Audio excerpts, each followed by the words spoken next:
Bismillahirrahmanirrahim. Assalamualaikum warahmatullahi wabarakatuh.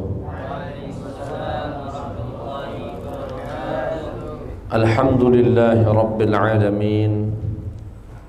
Wabihi nasta'inu ala umurid dunya waddin. Wassalatu wassalamu ala ashrafil anbiya'i wal mursalin, Sayyidina wa qudwatina wa maulana Muhammadin sallallahu alaihi wasallam wa ala alihi at-tahirin at-tayyibin wa ashabihi al-ghurril mayamin. Amma ba'd.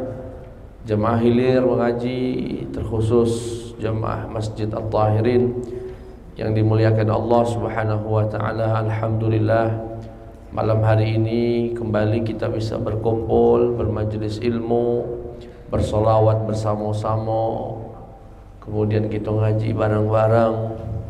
Semoga ini semua meninggikan derajat kita di sisi Allah Subhanahu wa ta'ala. Yarfa'illahu alladhina amanu minkum walladhina utul ilma darajat. Allah akan angkat, pasti Allah akan angkat orang yang beriman dan orang yang mendapatkan ilmu. Malam ini insyaAllah kita dapat ilmu, meninggikan derajat kita di sisi Allah. Amin ya rabbal alamin. Salawat beserta salam tercurahkan kepada suri tauladan kita, junjungan kita semua, pemberi syafaat kita. Antal murtaja, engkaulah tempat kami meminta harapan nanti yaumaz ziham, hari semua nabi tak bisa ngenjuk syafaat kecuali Nabi Muhammad yang diizinkan Allah Subhanahu wa ta'ala. Semoga kita semua nantinya akan mendapatkan syafaat dari Nabi Muhammad sallallahu alaihi wasallam.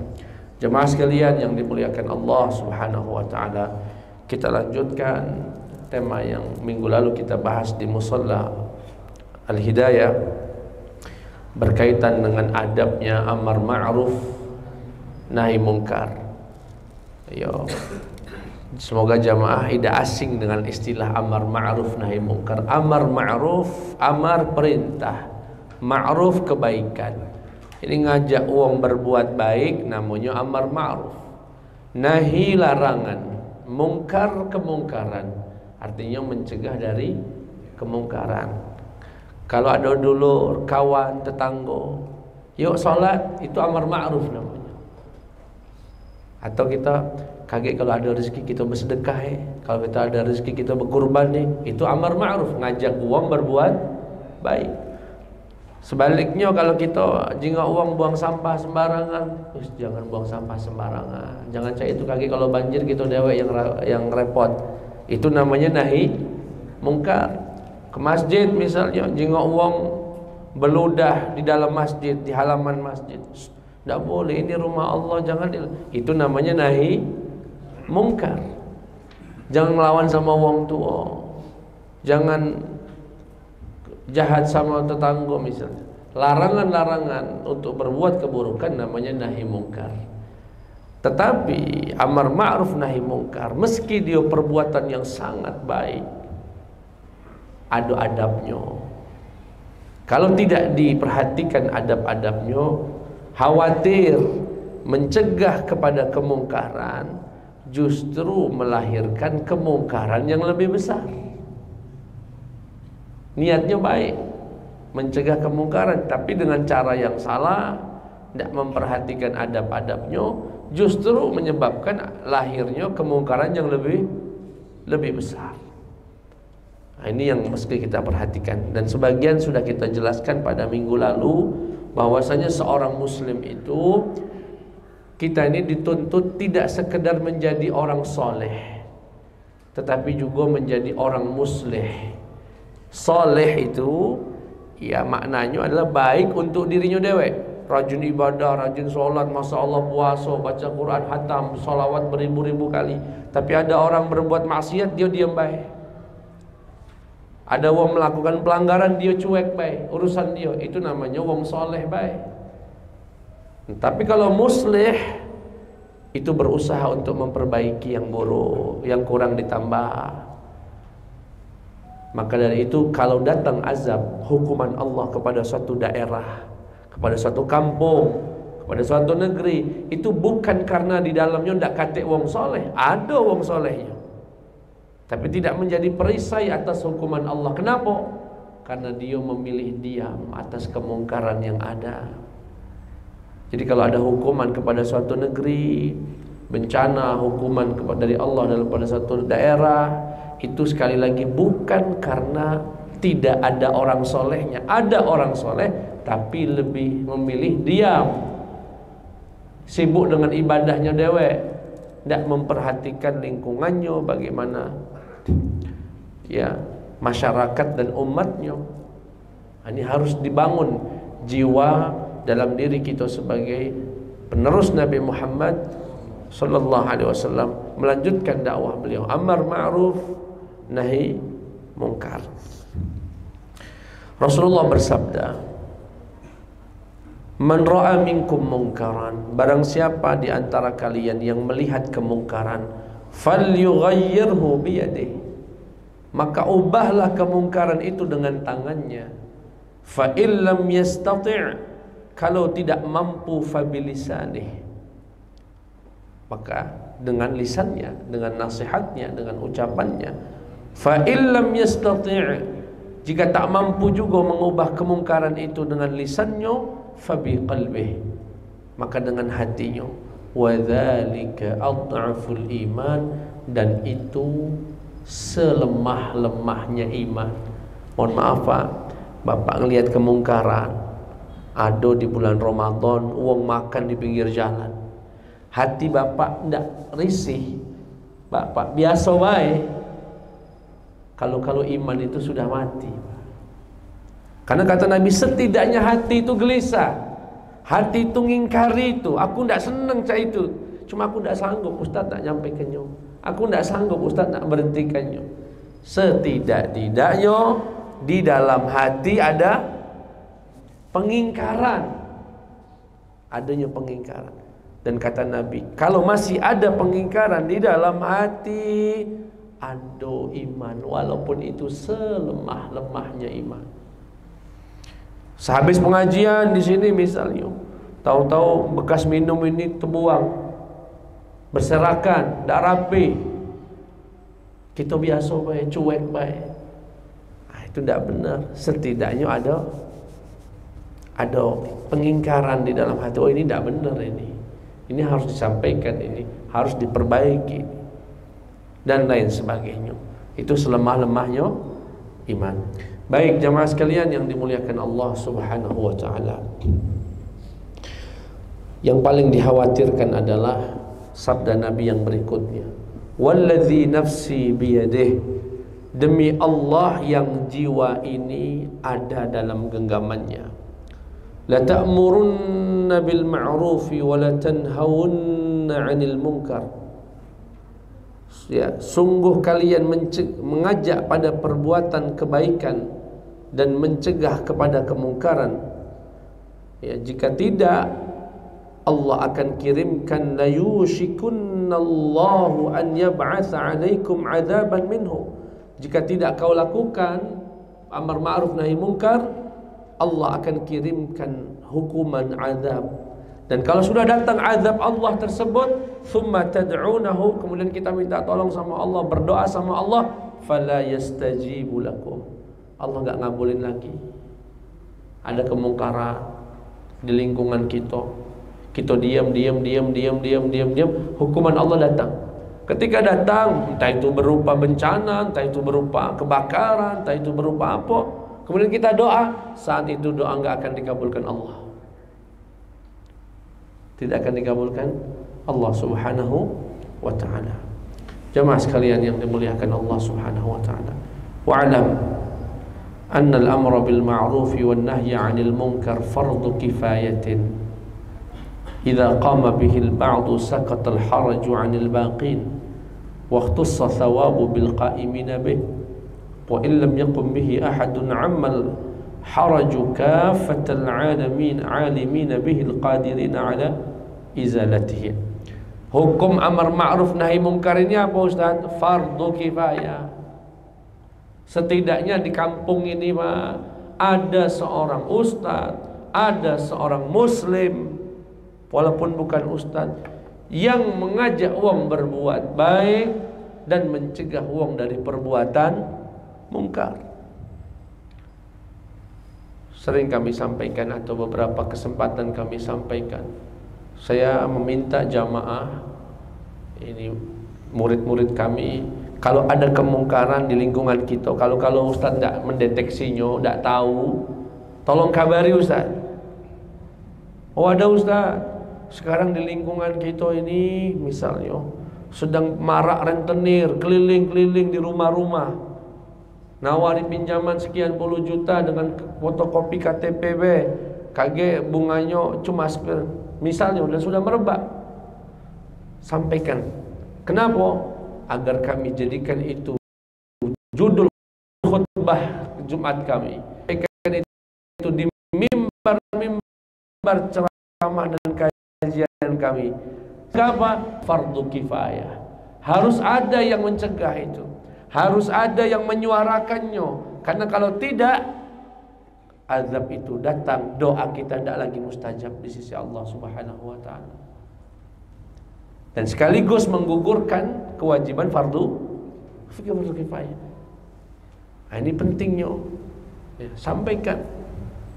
Ustaz, di kampung kami yang jadi imam sholat, mohon maaf Ustaz, bacaannya salah fatal Ustaz. Tidak kata yang berani negurnya. Sampaikan.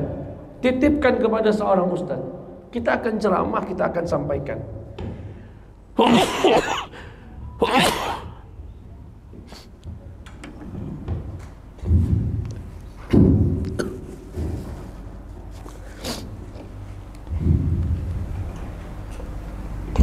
Agak kurang ini banyak yang ini.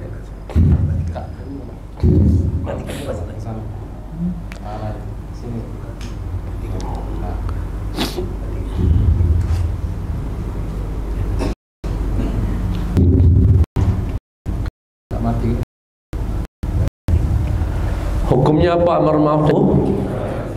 Yang mendapatkan pahala siapa? Yang menegakkannya. Kalau ada sebagian orang melakukannya, gugur atas dosa yang lain. Tapi yang dapat pahala siapa? Yang menegakkannya, yang melakukannya. Tetapi jika tidak ada satu orang pun yang menggugurkan fardu kifayah, maka hukuman itu berlaku untuk siapapun yang mampu melakukannya, tetapi dia memilih untuk diam. Nah, ini penting sekali untuk disampaikan. Maka beruntung kalau di satu kampung masih ada guru, masih ada ulama, masih ada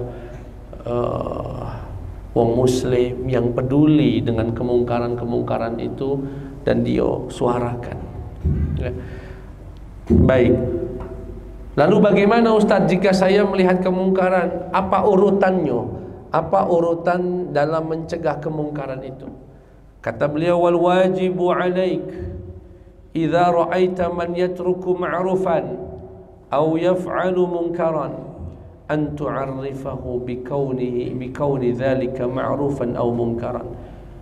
Yang wajib atasmu duhai wong muslim, jika kamu melihat seseorang meninggalkan kebaikan, meninggalkan atau melakukan kemungkaran, pertama kali yang kamu lakukan, tunjuk tahu dia, ajarkan dia. Mungkin dia lupa, mungkin dia tidak tahu, mungkin dia lalai. Jadi tugas kita apa? Menunjuk dah, edukasi. Ya, edukasi. Misalnya apa? Penyembelihan kurban. Kita nyaksikan, saat itu mungkin bukan jadi panitia, begitu lihat cara menjatuhkan hewannya dengan kasar, digebuk dulu lah, ditarik ke kanan sih kok narik ke kiri. Itu perbuatan yang tidak benar. Berarti dia meninggalkan kebaikan, cara yang baik, cara yang benar. Bagaimana caranya? Jauh tahu caranya cak ini, yang bagus cak ini, yang terbaik begini, dan lain sebagainya. Atau kita melihat kemungkaran, kita lihat misalnya yang saya baru lakukan beberapa hari lalu. Ada di dekat masjid lanang betino, gadis kecil betino, pada maghrib berdua sama lanang. Aku kalau nak cuek-cuek baik, nak ke masjid kita sholat. Oh enggak, begitulah berangkat, aku jengok, muter balik. Bukan marah-marah. Aku datengin, apa kalian berdua cak ini? Siap? Dek, kamu tuh betino, harga diri kamu tuh mahal, dijago, jangan cak ini. Kalau lanang dikata bekasnya, itu mencegah daripada dinjok tahu, dikasih edukasi. Kalau sudah dikasih tahu, fa illam yada'hu, lah dinjok tahu ini yang bagus, lah dinjok tahu yang begini mungkar, tetapi juga belum meninggalkannya, fa 'alaika biwa'dhihi wa takhwifihi, maka wajib untukmu untuk menasehatinya dan menakut-nakutinya. Menakut-nakutinya. Ya nakut-nakuti misalnya orang riba tadi, jangan pak, jangan minjem pak, tapi bunganya cuma kecil Ustaz, jangan pak.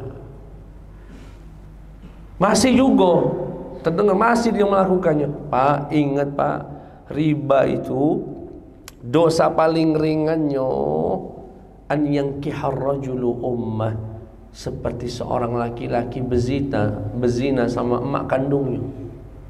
Yang benar baik Ustaz, takuti. Ditakut-takuti. Itu fa illam yanzanjir, kalau belum kapok juga. Dinjuk tahu sudah, dinasihati sudah, ditakut-takuti sudah, belum juga berubah, fa 'alaika bi taghyirihi wa qahrihi bidharb, boleh dipaksa untuk berhenti, dihancurkan alat-alatnya, ditumpahkan minuman khamarnya, dikembalikan hak orang yang dimaling tadi kepada orang yang punya hak. Ini jika dapat izin dari pemerintah,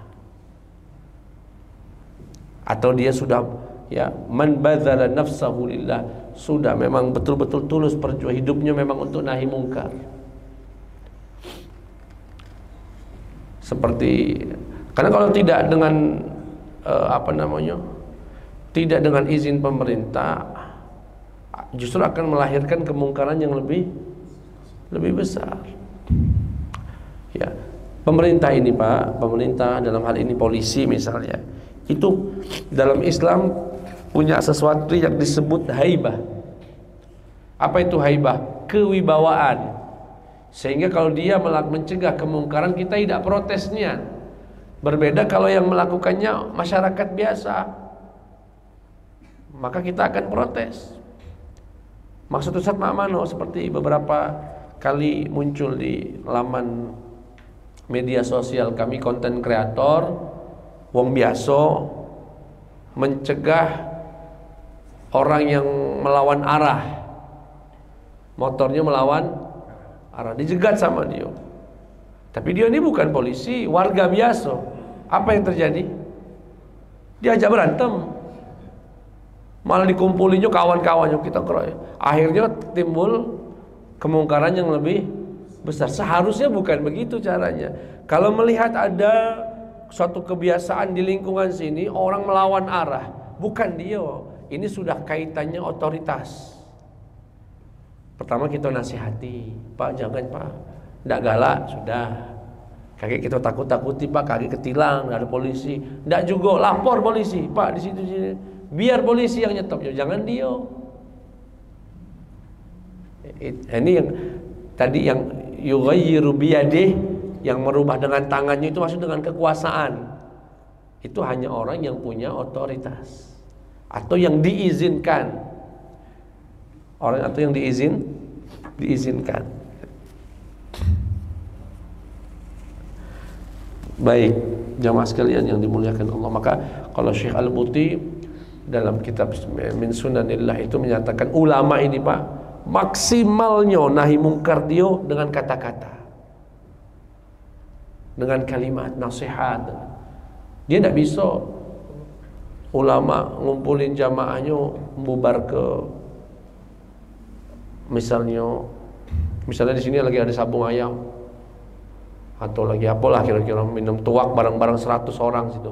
Caknya 100 uang, kumpulkan 500 jamaah, kita gerbek itu. Jangan. Itu bukan otoritas kita. Sampaikan itu ke polisi, sampaikan itu ke pihak berwajib. Tapi dilaporkan tidak diurus, Ustaz, tanggung jawab dia, kita sudah gugur. Kenapa? Karena kalau kita serang, itu akan melahirkan kemungkaran yang lebih besar. Apa lebih besarnya? Oke lah, hari itu menang nih. Oke lah, jamaah karena jumlahnya lebih besar, menang. Kocar kacir tuh preman-preman misalnya.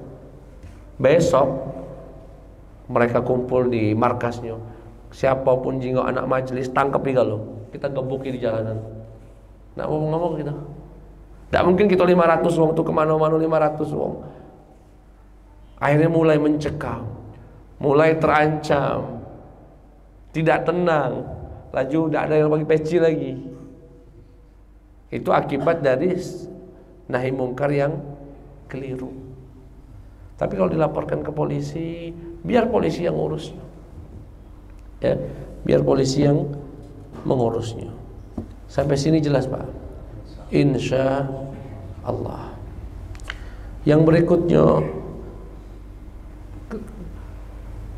wa'lam anna al-amra bil ma'rufi wajibun wan nahyu 'anil munkari wajibun wal amru bil mandubi wan nahyu 'anil makruhi mustahabun.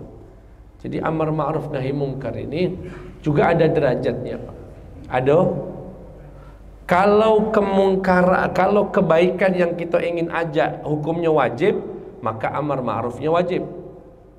Jika kema'rufan yang ingin kita perintahkan, ingin kita ajak hukumnya sunnah, maka mengajak dan memerintahnya kan pun sunnah.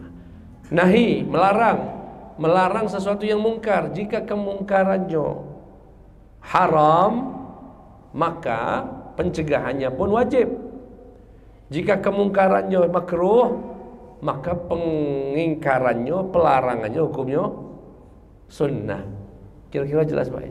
Intinya derajat amar ma'ruf nahi munkar itu tidak satu, tergantung yang ingin dicegah atau yang ingin diperintahkan. Itu penting, makanya butuh ilmu. Amar ma'ruf nahi munkar juga butuh ilmu. Misal, Pak, ya, misal tentang sholat, Pak. Ada orang sholat, punggungnya terjingok, auratnya terbuka. Aku jingok misalnya, depan aku sini ada wong sholat fardu misalnya, sampai ini terjingok, dibiarkannya sampai dia duduk kayak sujud, terjingok lagi. Kataku, aku ini pernah ngaji dulu sama Ustadz. Kata Pak Ustadz, nutup aurat itu syarat sah. Berarti wong ini syaratnya tidak, berarti batal enggak sholatnya, Pak? Batal. Wajib enggak kita negurnya? Wajib. Negur itu bukan marah maksudnya, Pak. Begitu dia salam, deketi. Assalamualaikum, waalaikumsalam. Mohon maaf ya, Kak, tadi kakak sholat tuh terjingok auratnya. Nutup aurat tuh syarat sah. Jadi sholat kakak itu belum sah. Jadi ulangi lagi, diulangi lagi. Tapi jingok misalnya orang sholatnya, mohon maaf, bajunya kaos, ya, itu kan nggak wajib. Yang penting sudah tertutup auratnya. Atau dia sholat matanya cak ini, apa hukum itu, Pak? Makruh. Dalam sholat makruh. Nah, bapak negurnya jangan seperti orang negur tadi. Caknya ini cuma makruh be istilahnya. Ya sudah, Kak, kalau sholat jangan cak ini, misalnya jangan tengok kanan tengok kiri. Oh iya, batal enggak? Enggak batal, cuma kurang baik weh. Intonasi kita, volume suara kita kepada dia pun tidak sama dengan yang tadi. Kalau yang ditinggalkan adalah yang far. Nah, kita ini kadang cuek baik-baik. Ada wong batal sebelah kita, dibiarkannya. Ayo urusan dia lah, dia nanti hisab Allah. Ini yang semacam ini nih, tidak melanjutkan dakwah Nabi, membiarkan dulurnya dalam kebatalan, dosa-dosa, sholatnya tidak diterima, belum gugur kewajibannya. Sehingga seorang muslim harus mengingatkan itu, harus mengingatkan. Saya pernah Jika orang sujud kakinya tidak nancap, diangkatnya atau cuma nempel tipisnya ini, tidak sah sholatnya itu. Aku datangi, setelah aku datangi, aku juga tahu cak ini yang betul, cak ini yang betul. Oh ya sudah. Kalau didiam, apalagi kalau dia imam. Nah imam sholat pula, kakinya tak angkat, sah atau Ustaz? Tidak sah. Diam ke? Jangan diamkan, batal semasjid itu. Kita ini kadang sungkanan, kitanya sungkanan, yang ditegur singgungan. Jadi padahal dengan cara yang baik insya Allah tidak. Dan saya cukup banyaklah pengalaman negur orang, tapi dengan cara yang baik insya Allah menerima. Menerima. Baik, ada seninya, cara negur itu ada seninya, ada caranya, ada momentumnya. Ada momentumnya. Seperti tadi misalnya mengurus kurban, itu jangan diperbaiki saat itu, biarlah sudah jalan itu sudah, biarlah selama tidak melanggar yang. Kenapa? Wong lagi capek. Kau tuh nonton baik, ngomong enak, diterima tidak nasihat kita, karena uang capek itu bawaannya. Nanti setelah program ini selesai, berikutnya kita nasihati, yang betul cak ini, yang bagus cak ini, pembagiannya cak ini. Jadi kadang-kadang kita itu melihat kemungkaran tidak juga langsung, harus ada pertimbangan. Kira-kira timingnya itu penting. Soal timing, soal cara, soal timing itu penting untuk kita perhatikan. Pernah suatu ketika seorang ulama melihat para penjajah, kalau tidak salah kisah ini kisah Syekh Ibnu Taimiyah, yang melihat tentara Mongol lagi pada minum mabuk-mabuk saat menjajah Irak saat itu. Kemudian dilihat, dibiarkannya. Kata murid-muridnya, "Mana Syekh? Bukannya engkau yang mengajarkan kami kalau melihat kemungkaran kita ubah, kita tegur, biar kebaik." Soalnya kalau ditegur kaki dia sadar, tidak mabuk. Jadi sadar, kalau sadar bunuh wong muslim, biarlah dia mabuk. Biarlah dia mabuk. Ini butuh juga memperhatikan asas dasar manfaat dan maslahatnya. Ada orang mabuk lagi sempoyong aja ini, jangan ditegur, pecah apala gitu kagak. Taubat tidak, masuk rumah sakit. Biar dia. Tapi hati kita sudah ngingkarinya. Insya Allah ada waktu kapan ku tegur, aku nasihati, kunjuk masukan. Insya Allah. Sebetulnya nak hatamkannya, tapi suara canya sudah tidak mengizinkan lagi. Sampai di sini intinya, langkah kita saat mencegah kemungkaran, pertama njuk tahu dulu, edukasi. Karena kadang-kadang orang melakukan kemungkaran, dia tidak sadar kalau itu mungkar. Jadi jangan langsung ditegur, dimarahi. Njuk tahu kak, yang cak itu tidak baik, bla bla bla bla. Sudah dikasih tahu, masih belum meninggalkannya, nasihati. Bila perlu ditakut-takuti. Masih juga belum meninggalkannya, ya, walam yanzajir, kata beliau tadi, ya, boleh pakai otoritas, pakai tindakan tegas, ya, tindakan tegas. Yang tadi kata kami itu harus seizin dengan pihak-pihak yang berwajib, berwenang. Kecuali tadi ada juga istilahnya man badzala nafsahu, dalam kondisi-kondisi darurat apa boleh buat, ya. Ada orang pembunuhan di tengah jalan, jangan nunggu polisi.